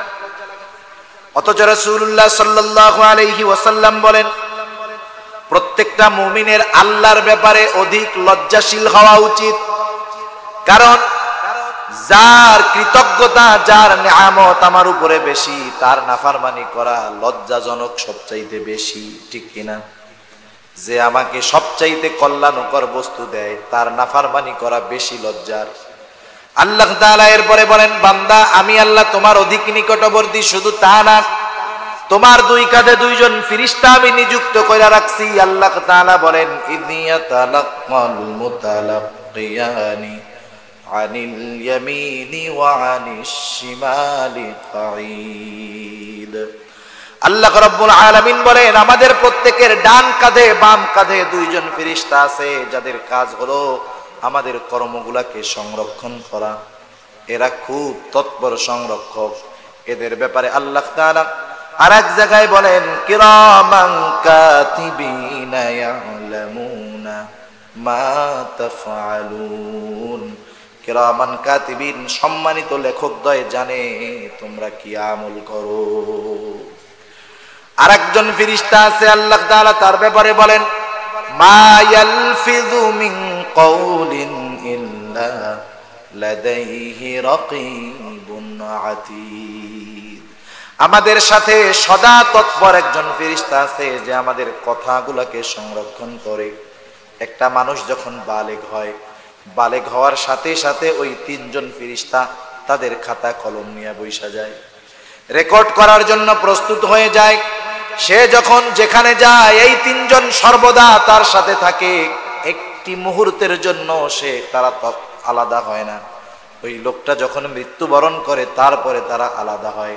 তার মানে তুমি গুনাহ করতেছো, আমি গুনাহ করতেছি, সাথে আল্লাহ দেখতেছে, তিনজন ফেরেশতা আছে, সর্বদা এরা আমাদের সাথে আছে। আমাদের অঙ্গ প্রত্যঙ্গগুলো আমাদের গুনার ব্যাপারে সাক্ষী হয়ে যাচ্ছে। কিয়ামতের ময়দানে তারা আল্লাহর কাছে আমাদের ব্যাপারে বলে দিবে। এই চিন্তা গুনাহ করার সময় যদি সামনে রাখা হয়, বারবার বারবার যদি সামনে আনা হয়, আশা করা যায় একটা সময় গুনার থেকে সবর করা সহজ হয়ে যাবে। এছাড়া আল্লাহর ভয় ছাড়া, এই চিন্তা ছাড়া দুনিয়ার আইন দিয়ে, সিসি ক্যামেরা দিয়ে, প্রশাসন দিয়ে পাপ অন্যায় গুনাহ থেকে ফেরানো যাবে না। তৃতীয় নম্বর সবরের প্রকার হলো বিপদ আপদ মুসিবতের মধ্যে সবর। মুমিনের জিন্দেগিতে বিপদ আপদ আসবে, এটা হলো মুমিনের পরীক্ষা। আমরা তো মনে করি শুধু পরীক্ষা, বিপদ আপদ মুসিবতই পরীক্ষা, টাকা পয়সা ধন দৌলত মনে হয় পরীক্ষা নয়, কিন্তু ওইগুলোও পরীক্ষা। আল্লাহ তাআলা কোরআনুল কারীমের মধ্যে বলেন কুল্লু নাফসিন যায়িকাতুল মাউত ওয়া ইন্নামা কুল্লু নাফসিন যায়িকাতুল মাউত ওয়া নাবলুকুম বিশ-শাররি ওয়াল খায়রি ফিতনাহ। আল্লাহ রাব্বুল আলামিন বলেন প্রতিটি প্রাণকে মৃত্যুর স্বাদ আস্বাদন করতেই হবে। ওয়া নাবলুকুম, আমি তোমাদের পরীক্ষা নিব, বিশ-শাররি ওয়াল খায়র, মন্দ এবং ভালোর দ্বারা, কল্যাণ এবং অকল্যাণের দ্বারা। তার মানে যারা টাকা পয়সা সম্পদের মধ্যে আছে, সুখ স্বাচ্ছন্দ্যে আছে, ওরাও পরীক্ষার মধ্যে আছে। আর যারা অভাব অনটনের মধ্যে আছে, ওই মানুষগুলাও পরীক্ষার মধ্যে আছে। কিন্তু অভাব অনটন বিপদ আপদ মুসিবতের পরীক্ষাটা একটু কঠিন কঠিন মনে হয়। সেজন্য আল্লাহ তাআলা আমাদেরকে জানায় দিলেন, বান্দা আমি আল্লাহ তোমাদেরকে বিপদ আপদ মুসিবত দিয়ে পরীক্ষা নিব। আল্লাহ তাআলা বলেন, ওয়ালা নাবলুওয়ান্নাকুম বিশাইইম মিনাল খাউফি ওয়াল জু'i ওয়া নাকসিম মিনাল আমওয়ালি ওয়াল আনফুসি ওয়াস সামারাত। আল্লাহ তাআলা বলেন, ওয়ালা নাবলুওয়ান্নাকুম, আমি অবশ্যই অবশ্যই তোমাদের পরীক্ষা নিব। আমরা জিজ্ঞাসা করলাম, আয় আল্লাহ পরীক্ষা নিবেন, কোন কোন বিষয়ের পরীক্ষা নিবেন? আল্লাহ তাআলা একটা সাজেশন আমাদেরকে দিয়ে দিলেন। আল্লাহ তাআলা বলেন, ইমানদার বান্দারে, পরীক্ষার একটা পদ্ধতি হলো বিশাইইম মিনাল খাউফ, শত্রুর ভীতির দ্বারা, ভয়ের দ্বারা তোমাদের পরীক্ষা নেওয়া হবে। ওয়াল জু', ক্ষুধা তথা অভাব দারিদ্রতার মাধ্যমে তোমাদের পরীক্ষা নেওয়া হবে। ওয়া নাকসিম মিনাল আমওয়াল, মালের ক্ষতির মাধ্যমে তোমাদের পরীক্ষা নেওয়া হবে। ব্যবসা করতে জন্য তুমি টাকা ইনভেস্ট করছো, লস হয়ে যাবে, চোরে নিয়ে যাবে, ডাকাতে নিয়ে যাবে, ছিনতাইকারী নিয়ে যাবে, মালের লসের মাধ্যমে পরীক্ষা নেওয়া হবে। ওয়াল আনফুস, জানের জীবনের ক্ষতির দ্বারা পরীক্ষা নেওয়া হবে। এই জান জীবনের ক্ষতি হতে পারে তোমার নিজের, হতে পারে তোমার প্রিয়জনের, হতে পারে তুমি দুর্ঘটনায় অ্যাক্সিডেন্ট করে হাত হারায় ফেলছো, চোখ হারায় ফেলছো, পা হারায় ফেলছো, এটাও তোমার জন্য পরীক্ষা। হতে পারে তোমার চোখের সামনে তোমার কলিজার টুকরা সন্তানকে দুনিয়া থেকে নিয়ে যাওয়া হবে, এটাও তোমার জন্য পরীক্ষা। এরপরে আল্লাহ তাআলা বলেন, ওয়াস সামারাত, ফসলের ক্ষতির মাধ্যমে পরীক্ষা নেওয়া হবে। এই পরীক্ষায় উত্তীর্ণ কারা? বিপদ আপদ মুসিবতে অবিচল থাকবে যারা। বিপদ আপদ মুসিবত আসলে কি করণীয়? তাইলে কি অসুস্থ হয়ে গেছি, চিকিৎসা করাবো না? বিপদে পড়ছে, টাকা লাগবে, কারো কাছে কি টাকা ধার চাইতে যাব না? না, বিষয়টা এমন না। আল্লাহর রাসূল বলেন, তোমরা অসুস্থ হলে চিকিৎসা করাও, এটা রাসূলের সুন্নাত। বিপদ আপদ মুসিবতে বৈধ পন্থায় বিপদ থেকে নিষ্কৃতি পাওয়ার চেষ্টা করা, এটা সবরের বহির্ভূত কোনো বিষয় নয়। কিন্তু সমস্যা তো তখন, কখন? যখন বিপদ হইছে সাথে সাথে কইয়া বসে শাহজালালের দরবারে 10টা মুরগি মান্নত। আছে না এরকম? বিপদ একটা দিছে, আগেই কয় আল্লাহ বিপদটা দূর করলে ওই মাজারে দিমুনে। বিপদ তো তখন, এটা তো ঈমান যাওয়ার কারণ হয়ে যাবে। এই কাজ করা যাবে। আল্লাহ তাআলা শিখায়া দিয়েছেন বিপদ আপদ মুসিবতে কি করবে মুমিন। আল্লাহ তাআলা বলেন, বিপদ আপদ মুসিবতে সাহায্যের প্রয়োজন। আল্লাহ বলেন, ইয়া আইয়ুহাল্লাযীনা আমানুস্তাঈনু বিস-সাবরি ওয়াস-সালাহ। আল্লাহ তাআলা বলেন, হে ঈমানদারেরা, ইস্তাঈনু, আমি আল্লাহর কাছে তোমরা সাহায্য চাও। বিপদ আপদ মুসিবতেই তো সাহায্যের প্রয়োজন। আল্লাহ তাআলা বলেন, ইস্তাঈনু, আমি আল্লাহর কাছে সাহায্য চাও। কিভাবে সাহায্য চাইবা? আল্লাহ তাআলা বলেন, সাহায্য চাওয়ার মাধ্যম হলো দুইটা, বিস-সাবরি ওয়াস-সালাহ, সবর এবং সালাতের মাধ্যমে আমি আল্লাহর কাছে তোমরা সাহায্য চাও। বিপদে পড়েছো, অসুস্থ হয়েছো, চিকিৎসা করাবা, এটা সুন্নাত। কিন্তু চিকিৎসক এবং চিকিৎসার উপরে তোমার ইয়াকিন থাকবে না। তোমার ইয়াকিন হবে এই রোগ থেকে নিষ্কৃতি দিতে পারেন যিনি, তিনি কে। মাঝে মধ্যে যারা হসপিটালে যান দেখবেন, খেয়াল কইরা, একটা যুবক গভীর রাতে নামাজ পড়তেছে, নামাজ শেষ করে দীর্ঘ সময় দোয়ার মধ্যে কান্নাকাটি করতেছে, কান্না শেষ। একজন যে প্রশ্ন করলো, যুবক রে, রাত 2টার সময় মানুষ সবাই ঘুম, এত রাত্রে তুমি কার জন্য দোয়া করো, এত কান্নাকাটি কেন করো? সে জবাবে বলল, চাচা অথবা ভাই, দোয়া করছি আমার বাবাকে আমি অপারেশন থিয়েটারের মধ্যে ঢুকায় দিয়ে আসছি। আমার বাবা অপারেশন থিয়েটারে আছে, অপারেশন চলতেছে, আমি আল্লাহর কাছে দোয়া করেছি, চাচা আপনিও দোয়া কইরেন, আল্লাহ তাআলা জানি অপারেশনটাকে সাকসেসফুল করে দেয়। আপনাদেরকে যদি জিজ্ঞাসা করি, যুবকটা কি বলল? আল্লাহর কাছে একটু দোয়া কইরেন, আল্লাহ জানি অপারেশনটা সাকসেসফুল করে দেয়। অপারেশন কি আল্লাহ করতেছে নাকি? অপারেশন করে কে? ডাক্তার। তাহলে ডাক্তার ট্রিটমেন্ট করে কিন্তু সাকসেস করে কে? এটাই হলো সবর এবং সালাতের সমন্বয়। প্রত্যেকটা বিপদে যখন এই দুইটা জিনিস মুমিন ঠিক রাখে, বৈধ পন্থায় বিপদ থেকে বাঁচার চেষ্টা করে আর সালাতের মাধ্যমে আল্লাহর কাছে সাহায্য চায়, আল্লাহ তাআলা বলেন মুমিন রে, তখন তো তুমি শুধু মুমিন থাকো না, আমি আল্লাহ তাআলা তোমাকে প্রমোশন দিয়ে দে। আল্লাহ প্রমোশন দেয়। যেমন রাস্তাঘাটে পুলিশ দেখছেন আপনারা, পুলিশ, কিছু পুলিশ আছে না রাতের বেলায় কত কষ্ট করে বড় রাইফেল নিয়ে ডিউটি করে, আর কিছু পুলিশ আছে এদের কাছে আপনি রাইফেল পিস্তল কিচ্ছু দেখবেন না। ওই পুলিশ আর ওই পুলিশের মধ্যে তফাৎ আছে। উনি হলো ডিআইজি, উনি হলো অ্যাডিশনাল ডিআইজি, এসপি, উনি হলো পুলিশের আইজি। আইজিও পুলিশ, ডিআইজিও পুলিশ, আর ওই যে টহল দেয় বড় রাইফেল নিয়ে কনস্টেবল, সেও পুলিশ। দুই পুলিশ কি এক নাকি? তফাৎ আছে না নাই? রাইফেল বড় বইলা যে উনি বড় পুলিশ তা না, ওনার কাছে রাইফেল নাই বিদায় উনি যে ছোট পুলিশ তাও না। অনুরূপ ভাবে দুইজনই পুলিশ, কিন্তু দুই পুলিশ সমান নয়। একজন তো ভিভিআইপি ফ্যাসিলিটি পায়, আর একজন নুন আনতে পান্তা ফুরায়, ঘুষ না খাইলে কাম শেষ, ঠিক না? যদি অবৈধ পথে অবলম্বন না করে অনেক সময় সংসার চলে না। অবস্থাটা এরকম, যেই মুমিন বিপদ আপদ মুসিবতে আল্লাহর কাছে সবর এবং সালাতের মাধ্যমে সাহায্য চায়, সেই মুমিন আর সাধারণ মুমিন সেম কোয়ালিটির নয়। যেই মুমিন সবরওয়ালা মুমিন সালাতের সাথে সবর এবং সালাতের মাধ্যমে আল্লাহর কাছে সাহায্য চায়, আল্লাহ তাআলা ওই মুমিনের উপাধি দিয়ে দেয় সবের। আর আল্লাহ তাআলা এর পরপরই বলেন ইন্নাল্লাহা মা'আস সাবিরিন। সুবহানাল্লাহ। বুঝের কথা, এগুলো বুঝের কথা। তো মনে করেন প্রথমে আল্লাহ ডাক দিছে ইমানদাররে, হে ইমানদারেরা, ইস্তাঈনু বিস-সাবরি ওয়াস-সালাহ, তোমরা সবর এবং সালাতের মাধ্যমে আমি আল্লাহর কাছে সাহায্য চাও। ঠিক আছে, চাইলে কি হবে? আল্লাহ তাআলা বলতে পারতেন যে তোমরা যদি সবর এবং সালাতের সাথে সাহায্য চাও তাহলে ইন্নাল্লাহা মা'আল মুমিনিন, আল্লাহ তাআলা মুমিনদের সাথে আছে। আল্লাহ এই জায়গা মুমিন বলেন নাই, প্রথমে মুমিন বলে সম্বোধন করে এই দুইটা মাধ্যমে আল্লাহর কাছে সাহায্য চাইতে বললেন এবং বুঝাইলেন যে মুমিন সবর এবং সালাতের মাধ্যমে আমি আল্লাহর কাছে সাহায্য চাবে, সে শুধু মুমিন থাকবে না, সে সবের মুমিন হয়ে যাবে। সুবহান। যেমন সামনে আপনাদের চেয়ারম্যান ইলেকশন আসতেছে না, প্রত্যেকটা চেয়ারম্যানের তো ওর বাপ মার রাখা একটা নাম আছে, বাপ মা অনেক মোহব্বত করে নাম রাখছে। চেয়ারম্যান হওয়ার পরে আপনি যদি তারে ডাক দেন, ও আব্দুর রহিম, আপনার উপরে খুশি হবে।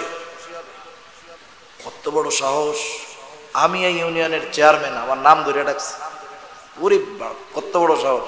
কিন্তু আপনি যদি তারা ডাক দেন, ও চেয়ারম্যান সাহেব, দেখবেন মুস্কি একটা হাসি দিয়া, গলাটার এরকম ঝাঁকি দিয়া, জি চাচা বলেন, ভালো আছেন। বাপে যেই নাম রাখছে এই নাম ধরে ডাকলেও খুশি হয় না। চেয়ারম্যান একটা উপাধি, এটা দিয়ে ডাকলে খুশি হয়। তার মানে কি বোঝা গেল? উপাধি এটারও দাম আছে, ঠিক না? আল্লাহ তাআলা মুমিনের উপাধি দিলেন সবের মুমিন। আর বিপদ আপদ মুসিবতে ওই দুইটা মাধ্যম অবলম্বন যেই মুমিন করবে সে তো সবের মুমিন। তার ব্যাপারে আল্লাহ তাআলা বলেন ওয়াবাশশিরিস সাবিরিন। আল্লাহ তাআলা বলেন হাবিব, আপনি ওই ধৈর্যশীল মুমিনদেরকে সুসংবাদ দেন তথা জান্নাতের সুসংবাদ জানায় দেন। আর 10টা মিনিট সময় নিব, কষ্ট হচ্ছে আপনাদের, আমি চেষ্টা করতেছি সংক্ষেপে সবগুলা শেষ করার জন্য। প্রত্যেকটা জিনিসের প্রাথমিক কিছু আলামত থাকে। একজন মুমিন, সে যে সবের মুমিন, এর আলামতটা কি? আল্লাহ রাব্বুল আলামিন সেই আলামত বর্ণনা করার সাথে সাথে সুসংবাদ কোন ধরনের মুমিনদের জন্য আল্লাহ তাআলা বলেন। আল্লাহ বলেন সুসংবাদ ওই সমস্ত ধৈর্যশীল মুমিনদের জন্য। তারা কারা? আল্লাহ বলেন তারা হলো আল্লাযীনা ইযা আসাবাতহুম মুসিবা ক্বালু ইন্না লিল্লাহি ওয়া ইন্না ইলাইহি রাজিউন। সুসংবাদ ওই সমস্ত ধৈর্যশীল মুমিনদের জন্য, তারা যখন কোনো বিপদে পতিত হয় অথবা তাদের উপরে যখন কোনো বিপদ আপদ মুসিবত আসে, তারা হতাশ হয় না, অবিচল থাকে। বিপদের খবর তাদের কাছে আসলে তারা বলে ইন্না লিল্লাহ, নিশ্চয়ই আমরা আল্লাহর জন্যই, ওয়া ইন্না ইলাইহি রাজিউন, আবার নিশ্চয়ই আমরা আল্লাহর কাছেই ফিরে যাব। তার মানে বিপদ আপদ মুসিবতে এই দোয়াটা পড়তে হবে, শিখায়া দিল কে? অনেক মানুষ জানে না। এক লোক মসজিদ থেকে বের হইছে, বাইরে দেখে জুতা নাই, জুতা নাই, জোরে কইতেছে ইন্না লিল্লাহ। আরেকজন কানের কাছে এসে কয়, কাকা কে মারা গেল রে? কারে বেটা, কেউ মরে নাই, আমার জুতা হারাই গেছে। জুতা হারাইলেও কি এই দোয়া পড়তে হয় নাকি? কেন? বলে আমি তো এতকাল জানি মানুষ মরার দোয়া হয়েছে, আপনি আবার স্যান্ডেল হারাইলো এই দোয়া পড়া শুরু করলেন। অনেক মানুষই এটারে মানুষ মরার দোয়াই মনে করে, বিষয়টা তা না। সকল ছোট বড় বিপদ আপদ মুসিবতে এই দোয়া আমাদেরকে পড়তে হবে, শিখাই দিছে কে? আমি স্যান্ডেল পাই না, ইন্না লিল্লাহ। একটু খোসা লাগছে, ইন্না লিল্লাহ। ব্যথা পাইছি, ইন্না লিল্লাহ। প্রয়োজনীয় জিনিস পাইতেছি না, ইন্না লিল্লাহ। ক্ষুদ্র থেকে ক্ষুদ্রতীর যত ছোট মুসিবত হোক, ইন্না লিল্লাহ আমরা পড়ব। এবার একটা ঘটনা আর একটা হাদিস বলে আলোচনা শেষ। রাসূল আকরাম সাল্লাল্লাহু আলাইহি ওয়াসাল্লামের একজন সহধর্মিনী, তার নাম হলো উম্মে সালামা। উম্মে সালামা রাদিয়াল্লাহু তাআলা আনহা রাসূল আকরাম সাল্লাল্লাহু আলাইহি ওয়াসাল্লামের সাথে বিবাহের পূর্বে ওনার স্বামীর নাম ছিল আবু সালামা। আবু সালামার সাথে ওনার সংসার জিন্দেগি খুব ভালোভাবে অতিবাহিত হচ্ছে। আল্লাহ তাআলা ওনাদেরকে দুইটা সন্তানও দিয়েছে। আশেপাশের অন্যান্য কোনো আত্মীয় স্বজনের সাথে তেমন সম্পর্ক নাই, স্বামী স্ত্রী আর সন্তানদের পরিবার। উম্মে সালামা রাদিয়াল্লাহু তাআলা আনহা বলেন, আমি ঘরে আমার সন্তান এবং স্বামীর সম্পদ রক্ষণাবেক্ষণের দায়িত্বে নিয়োজিত থাকতাম, আর আমার স্বামী আবু সালামা বাহিরে গিয়ে উপার্জন করতেন এবং রাসূলুল্লাহর দরবারে গিয়ে যা কিছু শিখে আসতেন, বাসায় এসে আমাকে সেটা আবার শিখায়া দিতেন। এইভাবে আমাদের জিন্দেগি চলতেছে, আমরা খুব সুখী পরিবার। একদিন আবু সালামা রাসূলুল্লাহর দরবার থেকে ফিরলেন। আজকে আবু সালামার চেহারাটা হাস্য উজ্জ্বল দেখা যায়।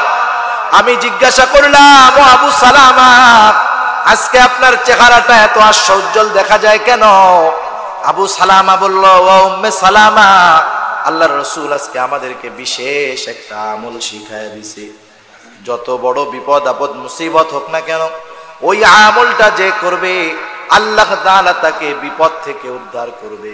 শুধু উদ্ধার করবে তা নয়, ওই বিপদের কারণে সে যা হারিয়েছে তার চাইতে উত্তম জিনিস আল্লাহ তাআলা তাকে দিয়ে দিবে। উম্মে সালামা রাদিয়াল্লাহু তাআলা আনহা দোয়াটা শিখা রাখলেন। সহিহ মুসলিমের হাদিস, আল্লাহর নবী বলেন, তোমরা যখন কোনো বিপদ আপদ মুসিবতে পতিত হবা, তোমরা পড়বা ইন্না লিল্লাহি ওয়া ইন্না ইলাইহি রাজিউন, আল্লাহুম্মা আজরুনি ফি মুসিবাতি ওয়া আখলুফলি খায়রাম মিনহা। উম্মে সালামা দোয়াটা শিখা রাখছেন। ইতিমধ্যে উহুদের যুদ্ধের দামামা বেজে গেল। সবার সাথে আবু সালামা যুদ্ধের ময়দানে চলে গেল। এক বর্ণনা যুদ্ধের ময়দানে শহীদ হয়ে গেছে, আর এক বর্ণনা প্রচন্ড রকমের আহত হলো আবু সালামা। উম্মে সালামা একদিন ঘরের কাজ করতেছে, হঠাৎ করে একজন লোক দৌড় দিয়ে আইসা বলে, ও উম্মে সালামা, তোমার স্বামী আবু সালামা আর দুনিয়ায় নাই। বলেন তো, স্বামী স্ত্রীর সংসার, দুইটা সন্তান। ওই সময় উম্মে সালামা রাদিয়াল্লাহু তাআলা আনহার পেটে আর একটা সন্তান। এই সময় যদি স্বামীর মৃত্যুর খবর কোন স্ত্রীর কাছে আসে, ওই স্ত্রীর জন্য দুনিয়ার মধ্যে এর চাইতে বড় মুসিবতের খবর আর কিছুই হতে পারে না। কেউ নাই, শ্বশুর শাশুড়ি নাই, মা বাপ নাই, দুইটা সন্তান আছে আর একটা পেটে। আমাদের দেশের মহিলারা হইলে কি করবে? এমন চিৎকার দিবে, এক চিৎকারে ও মারা যাবে, ওর পেটের মধ্যে যেইটা আছে ওইটাও শেষ হয়ে যাবে। চিৎকার দিবে, দেয়ালের সাথে মাথা ঠুকাবে আর বলবে, আল্লাহ, দুনিয়াতে কি তুমি আর কোন মানুষ পাও নাই? আমার এই সন্তানগুলার ইয়াতিম বানাইলা। আমার পেটের সন্তান দুনিয়ায় আসার আগেই তার ইয়াতিম বানায় ফেললা। আল্লাহ, আল্লাহকে দোষ দিবে, আল্লাহর ব্যাপারে অভিযোগ দায়ের করবে। এটা স্বাভাবিক, আমাদের দেশের মহিলারা করবেই। কিন্তু উম্মে সালামা কি করলো? গোটা দুনিয়ার মহিলা সহ সব মানুষের জন্য শিক্ষণীয়। উম্মে সালামার কাছে যখন আবু সালামার মৃত্যুর খবর বলা হলো, উম্মে সালামা চিৎকার দেন নাই, আল্লাহর ব্যাপারে অভিযোগ দায়ের করেন নাই, তিনি সাথে সাথে স্বামীর শিখায়ে দেয়া দোয়াটা পড়লেন, ইন্না লিল্লাহি ওয়া ইন্না ইলাইহি রাজিউন, আল্লাহুম্মা আজুরনি ফি মুসিবাতি ওয়া আখলুফনি খায়রাম মিনহা। এই দোয়ার মাধ্যমে উম্মে সালামা কি বলল? আল্লাহর নবী শিখায় দিলেন, ইন্না লিল্লাহি ওয়া ইন্না ইলাইহি রাজিউন, নিশ্চয় আমরা আল্লাহর জন্য, আমরা আবার আল্লাহর কাছেই ফিরে যাব। আল্লাহুম্মা আজুরনি ফি মুসিবাতি, আল্লাহর কাছে তখন বলা হয়, আয় আল্লাহ, আমি যেই বিপদে পড়েছি এই বিপদ থেকে আপনি আমাকে উদ্ধার করেন, বাঁচান। শুধু তাই না, ওয়া আখলুফলি খায়রাম মিনহা, এই বিপদের মাধ্যমে আমি যা হারিয়েছি তার চাইতে উত্তম জিনিসটা আপনি আমাকে দান করেন। আবু সালামারে হারাইছে উম্মে সালামা, স্বামী হারাইছে, আল্লাহর কাছে বলছে, আল্লাহ যেই স্বামী হারাইছি তার চাইতে একটা উত্তম স্বামী আমারে দেন। উম্মে সালামার পেটের সন্তান দুনিয়াতে আসলো, অভাবের সংসার, কষ্টের সংসার। বিভিন্ন জন উম্মে সালামাকে বিবাহের প্রস্তাব দেয়। উম্মে সালামা রাদিয়াল্লাহু তাআলা আনহা বলেন, যারা প্রস্তাব দেয় তাদের কাউকে আমার কাছে আমার মৃত স্বামী আবু সালামার চাইতে উত্তম মনে হয় নাই, কিন্তু আমি তো আল্লাহর কাছে আবু সালামার চাইতে উত্তম স্বামী চাইছি।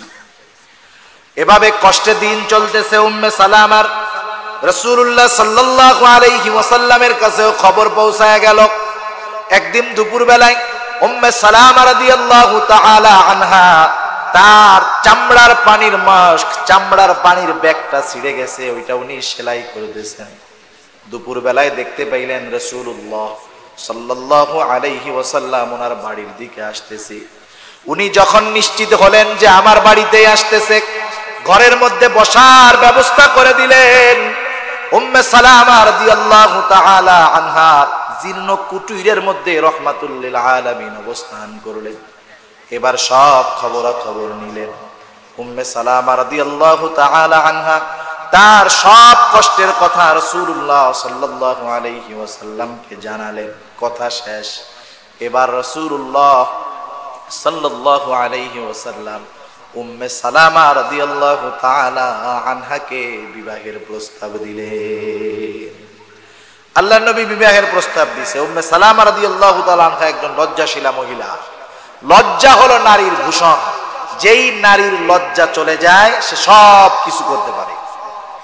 সেজন্যই আল্লাহর নবী বলেছেন, আল হায়াউ শু'বাতুম মিনাল ঈমান, লজ্জা ঈমানের অঙ্গ।